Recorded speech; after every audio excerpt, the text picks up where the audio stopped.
દીવમાં સદસ્યતા અભિયાનના ઇન્ચાર્જ ભૂપેન્દ્રસિંહ ચુડાસમાએ બીજા દિવસે ગાંધીપરા તેમજ વણાકબારા ખાતે અગ્રણી નાગરિકો સાથે બેઠક કરી હતી। સદસ્યતા અભિયાન બાદ હવનનું પણ આયોજન કરવામાં આવ્યું હતું।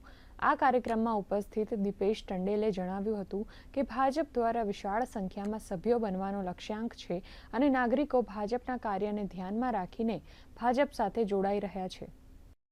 ગુજરાત સરકારના પૂર્વ કેબિનેટ મંત્રી શ્રી ભૂપેન્દ્રસિંહ ચુડાસમાજી અને અમારા પ્રભારી દુષ્યંતભાઈ પટેલના માર્ગદર્શનમાં દીવમાં 3 દિવસનો કાર્યક્રમ છે।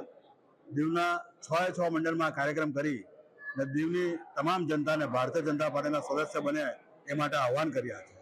જે પ્રમાણે દીવ જિલ્લામાં વિકાસના કાર્યો થયા છે, જે પ્રમાણે દીવ જિલ્લામાં અભિયાન રહ્યા છે, જે પ્રમાણે યોજનાઓનું અમલીકરણ થયું છે, આ ત્રણેય વસ્તુને લોકો સમક્ષ રાખી અને આવનારા દિવસોમાં એક સુરક્ષિત, સમૃદ્ધ અને આત્મનિર્ભર દીવ બને એ માટેના પ્રયાસો પ્રશાસનના માધ્યમથી ચાલી રહ્યા છે।